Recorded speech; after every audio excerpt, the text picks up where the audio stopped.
Detroit Lions, Chicago Bears. This is an expensive three. There are 3 expensive threes, and the rest are cheap 3.5s out there on the Lions on the road against the Bears. 43.5 is your total in this one. Adam, I said I'm going back to you 2 times in a row, so I'm going to let you kick this one off as well.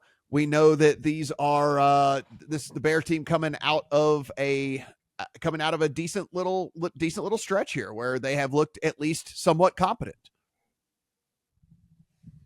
I mean, on defense, they've looked competent. Yeah, then that makes a big difference in this particular matchup against Tiny Hands Goff out in the weather.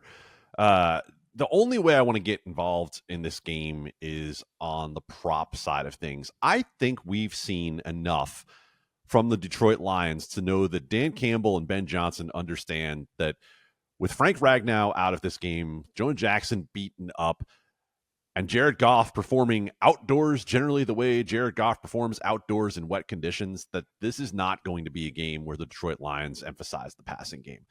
I'm looking at rushing props throughout. I'm looking at yardage props throughout.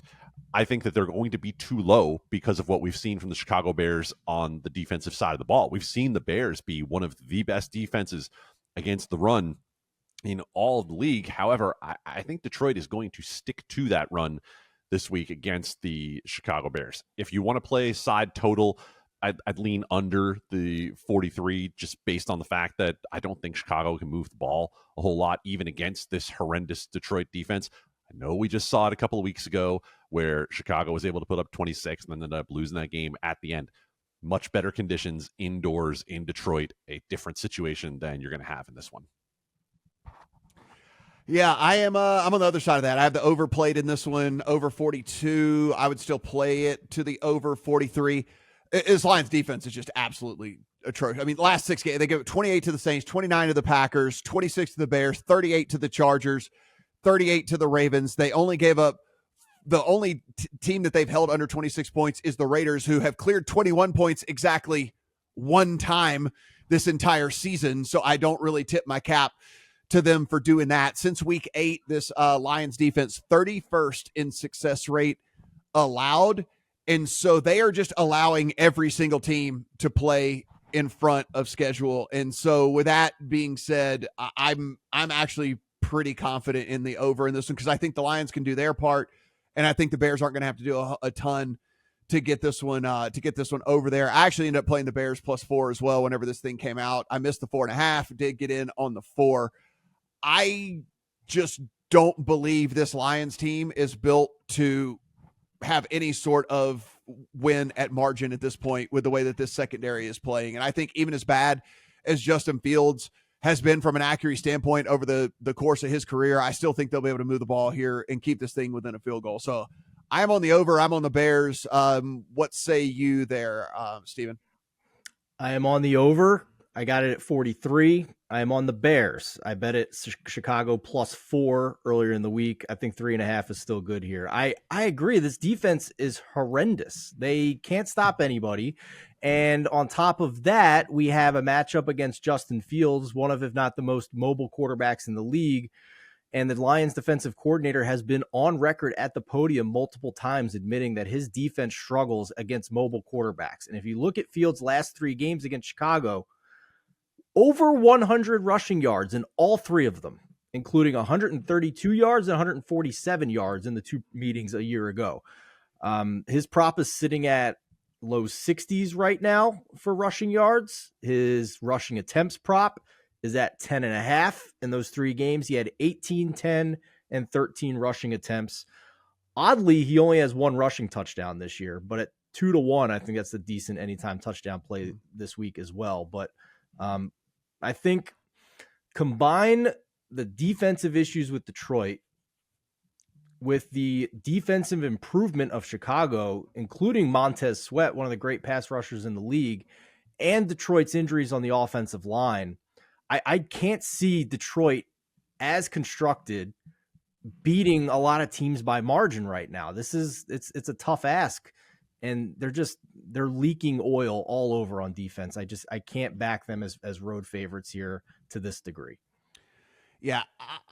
Anything on the other side of a field goal, I'm okay with. Once you get onto the 3, becomes a little less attractive to me in this one. And as far as the over goes for me, 43 is my cutoff here. We already talk about this a lot. Like 43, 44 become kind of key-ish numbers, that little band of 2 numbers. You're getting about 8.5% of games land on 43 or 44, which is fairly significant from a total standpoint. So I think anything over 43 is where I'd start to pump the brakes on the over, but anything at 43 or better, I would still be looking in that direction. And guys, listen, I don't play the narrative street stuff, and Adam, I actually have made fun of this a lot, but the Bears are on the clock at this point, and Justin Fields is playing for his job. I mean, like there's no doubt about that, right? I mean, like we are looking at a team that is now the Panthers are now two wins clear of the next closest team. They're going to have the number 1 pick, which would then go to the Bears. The Bears are going to have a decision whether they move on from Justin Fields and draft Caleb Williams or not.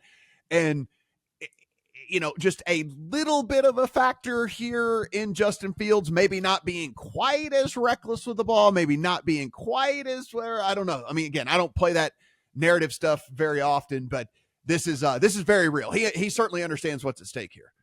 I think the coaching staff too, right, Adam? The coaching staff isn't safe either in this situation. And I think that might have been why we had such a weird game plan against Minnesota. They were just trying to win the game, and they were terrified that Fields was going to take sacks against the blitz. So it was like they had an automatic check to throw a screen every time. It was the most hilarious offensive game plan I've ever seen. Man says he's never done it and then does it twice in one show. Let's talk about the Chicago Bears situation overall here. Who's going to be coaching this team next year, right? Who's going to be coaching the team? Who's going to be playing quarterback? There are a lot of questions that have to be answered about this Chicago franchise over the next few weeks. And to me, that actually makes them a really difficult team to try to handicap and bet on. But, I understand the logic that you guys have in terms of not wanting to get outside of a field goal with Detroit right now. To be fair, even if you like Justin Fields, you still move on at this point. I mean, it's just you get a guy starting over on a rookie deal like this. I know this had nothing to do with this game in particular, but like, man, I think just you and I are saying, conversation. Yeah. I think just you and I are saying that Fields and the coaching staff are highly motivated to do as well as possible the rest of the season. Like they are separate from the front office, and they really need to show what they can do and play hard. Listen, unless we're talking about New England right now, and they still managed to win a game last night, everyone's highly motivated to be able to do well. I understand what Matt's saying about Justin Fields maybe being less reckless and maybe thinking, hey, if I have less turnovers, maybe they'll want to not get rid of me. I think that decision is already made within the offices of the Chicago Bears and Ryan Poles. You'd like to think anyway. I mean, you'd like to think that that's going to be, because again, they have to.